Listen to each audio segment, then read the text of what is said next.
Rightio, we've got a little call out here. So I'm at a popular donut manufacturer.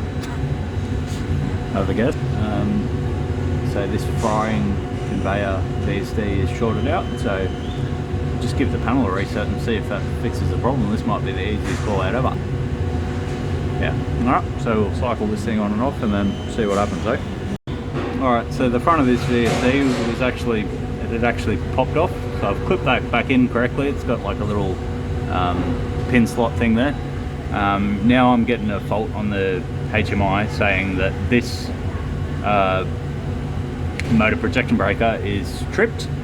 I've got signal, I've got 24 volts on the normally open contact there, so it's correct.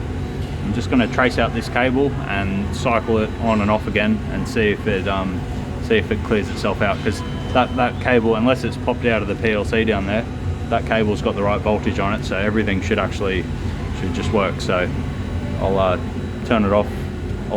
I'll trace some cabling and then I'll go back to you. So there's some mislabeling in this panel, but 205 there is the fryer conveyor drive. That's actually labelled correctly. So 205, if we go over here, is actually labelled as, is actually 201 in this panel. This had a safety upgrade here. The safety is the problem. So long story short, basically if we follow that guy there, it's 0 to 0, so 20. Okay, so that comes through, sorry, that comes through up in the duct here, comes down into an auxiliary contact on the safety contactor there.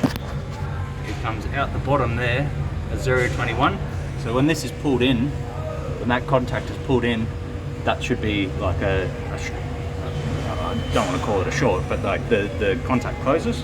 So with my trusty Fluke 117, I just checked continuity between 21 and 20 when that contactor was closed, and lo and behold, it's got a fucked contact. So basically it's open circuit even when the contactor closes, so because of the double redundancy of the second contact. So if you follow this one down here, comes back up, and 21's, I don't know how easy it is to see, there's 21 there. So it goes through the second contactor for your double redundancy with your safety system. So basically what I can do is just get a Vargo and Vargo this one and 20, just so that one's out of the system. So it's got continuity there. Then it should, I've checked that one as well. That one is normally closed as it should be. And then from here, it comes to a blue cable, which actually runs down to the PLC, has a PLC input. So I'll Wago that, and then that PLC fault should clear. And then fucking la-di-da, going home, pass go, collect your $200, and I'm gonna fuck off out of here. Get me some donuts. Minor digression. I've got here a safety relay. I ripped this out of a panel years ago. It's actually quite a high quality one. That's an Allen Bradley Guardmaster. It's the same brand as those Allen Bradley relays in the thing. Essentially is the same as this, except the Allen Bradley ones have a much higher failure rate. They're a safety rated contactor. So essentially you've got the 3 phases and then an auxiliary contact that one was using. So it looks a little bit like this.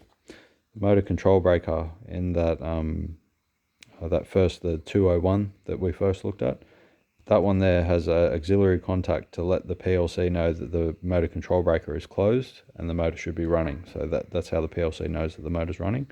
That runs through both of the safety contactors, because if either of the safety contactors trip, because the relay, an e-stop is pressed, the guard's opened, any of that sort of thing, the safety contactors will open circuit and the PLC will know that that motor has stopped running for whatever reason. The PLC is just waiting for voltage on an input.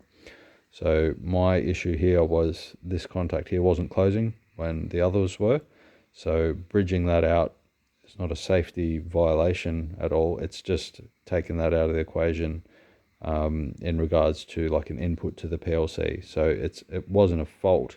It's not a fault problem with the motor breaker. It's not a fault with the motor itself. It's just taking that out of the equation because it's an auxiliary contact. It should be closing with the other ones. Hopefully that clears it up. any questions, just put them in the comments, and I'll try and answer it. The safety stuff is a little bit confusing when you start looking at it, but well, hopefully this helps. Back to the video. There's me Vargo, and yeah, so we'll cycle the system back on. Where's my trusty? Oh, it's a fucking little overkill, but I'll flick this back on. Yeah. Okay, so everything fucking hunky-dory. Okay, so that's now bridged out. I should have my safety just going through one of the double redundancy bullshit, but alright, so let's go back to the HMI and see if that 205 fault has cleared, which is actually, like I said, 201.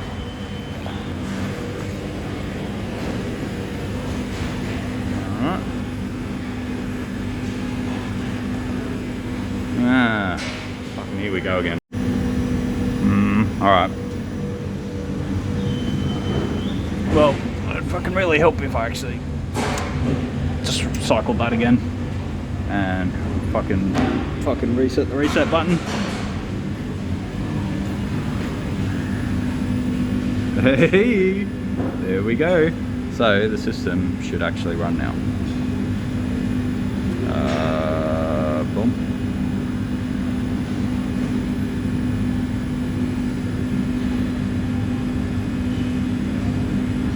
I think that's running, maybe? We'll see. There she blows, boys. I don't know if you can tell what fucking place this is now, but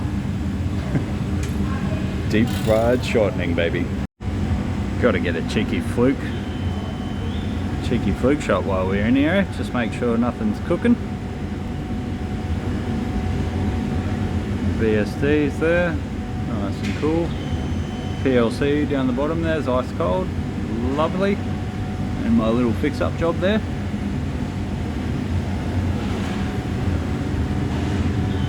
That's some spicy, boys. I was literally out the door and this pops off again and the system shut down. So luckily the manager here caught me before I drove off. But I've fucking done the bushwhacking thing and cable tied the shit out of it. So there's a hooky hole up there and one down there. So that ain't coming off. That ain't going nowhere.